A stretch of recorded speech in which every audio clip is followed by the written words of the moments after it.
When thinking about getting to judge Florida Whites at convention, I think it's one of the greatest honors that any judge can have. When you think about Florida Whites, the competition is always deep. They're huge classes, and you know you're going to find a great one or a bunch of great ones in the class. From my experience of judging Florida Whites at the national level, that's definitely been my experience. Although this may seem like a very simple or basic type of rabbit, being a generic white rabbit that's between 4 and 6 pounds, it's much more complex than that when you get to judge a really high number of high quality animals at the national level. So when we think of Florida Whites, what's ideal? We have a rabbit that has compact body type, normal fur, and that's it. I mean, it's a compact body type with muscling and normal fur. Those are the three main things that we're looking at in a Florida White. So when we break it down and just look at body type as a whole, though, what is ideal and what are we looking for? And this is where the depth of quality at the national level and the what makes a great Florida White stands out. So its breed characters are how muscular it is, how firm its flesh is, and then you want ones that are really deep, really wide, and then full all the way throughout. And so when you think about muscular, when you're taking your hand and you're running it over the rabbit's shoulders, all you want to feel is just rock hard, thick muscle. And then a really wide, muscular, full, wide loin that has a ton of depth and mass to it. And then carrying down into a really wide, full lower hindquarter. And on Florida Whites, you're looking for ones that are incredibly hard, literally feeling like a brick as you run your hand across their body type. And as I said before, the deeper they are, the better, and you want them to have width to balance. And you're looking for something that has short body length, and so you don't want them to be too overall long in their type. In terms of where you want them to peak, it's a normal or a normal compact rabbit. So in the front of the stifle, as you pose them, you want to have that same line go up to be where the highest point is in their overall shape to the top line profile.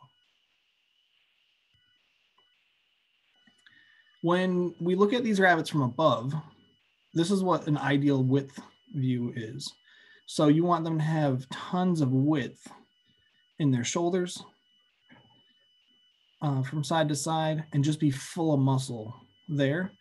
You want them to be really wide visually from above, as well as having a really wide full loin. And then same thing in the hindquarter. You want it to be really wide and muscular. Then when you get behind these animals, the ones that are the best have tons of width and fullness at the lower part of the hindquarter. I will admit, this is the best photo that I had of one from the hindquarter view, but you would definitely still like to see more fullness right here on each side of the hips for it to be a completely full or ideal type of hindquarter view. But I definitely really appreciate this guy in terms of how much width and fullness he has in the lower part of the hindquarter. Then when it comes to fur, it's a commercial normal fur. So you want it to be finished when you stroke it from the tail to the hindquarter and you go back into position really quickly. The quicker it goes back and the more finished it is, the better the coat is. You do want to have, and then that's where it rests in terms of a delicate balance. As a judge, you want them to have some density to their coat. You don't want them to be just super thin and then be fly back really quickly. But at the same time, you don't want the coat to be too dense to where it's not finished.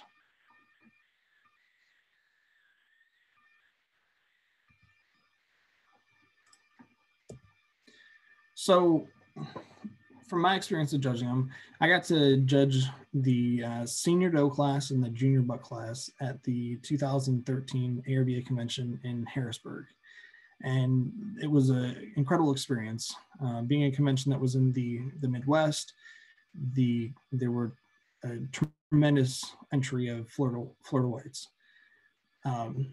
And my favorite class was the senior doe class. As we started bringing the animals up, there's tons of holding coops behind me. There's tons of holding coops in front of me. We start bringing up the class. There was about 80 senior does in the class. And as I start going through them, this doe, like the first one was absolutely incredible. Then I get to the next round, and wow, this one's incredible too. And so for my judging style, I have put those favorite animals up on the top tier of the holding coops behind me.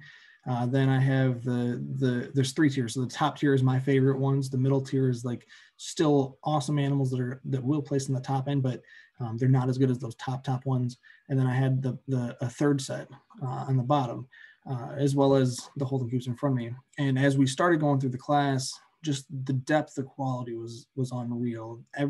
So many of those animals in the class were just so firm, so deep, had such a finished coat, and just so muscular throughout that they all stood out. So I got about halfway through the class. I truly, based on how many animals I was putting behind me, thought, my gosh, we got to be getting close to the end of the class. And as I was talking with the writer, and I was like, how many more we got to go? And they were like, well, we've gotten about 50 up. And I was like, you still got 30 of them left to get up yet? And so, and that's that second group of the next 30 that came up, those were extremely nice animals as well. And so it was a great experience to get to handle that many great animals all in one giant class. And it just speaks volumes to the depth of quality within the breed. With it being some people call it more of a simple animal because it's a white coat, so it's easier genetically to breed for. And with it having just body type, finish fur, and then color points are almost, you got to keep them clean, but basically free. There's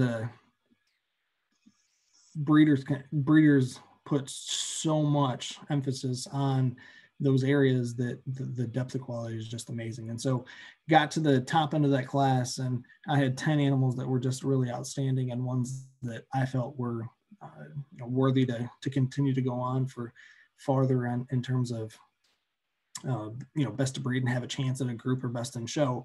And then I got my hands on the other class winners in the breed. But by far that was my favorite class, and just it was my favorite because of the depth of quality that I got to judge within it, and getting to see that many animals that consistent and that great all the way throughout was just a fun experience as a judge. And then my favorite memory was at that same convention in Harrisburg when Doug Hara ended up winning Best in Show with his Florida White. He had a junior doe in the he had a junior doe that ended up winning Best of Breed. And so when we ended up getting those top 4 animals back up, it was amazing to just seeing each one of those other class winners from the senior buck and junior doe class. And that junior doe she was so slick, deep, and had so much firmness of flesh that it was hard to pass her up she was the one that needed to win and go best of breed. And sure enough, she won group and then won best in show. And as a judge, it's cool to be on that path of one of those animals that ends up going all the way and winning best in show. And so that's why it was one of my favorite memories from my judging career.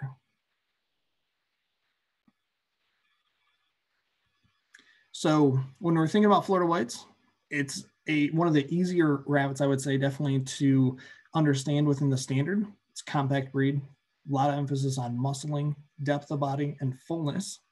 But then having a finished coat. So it's a easier breed to understand.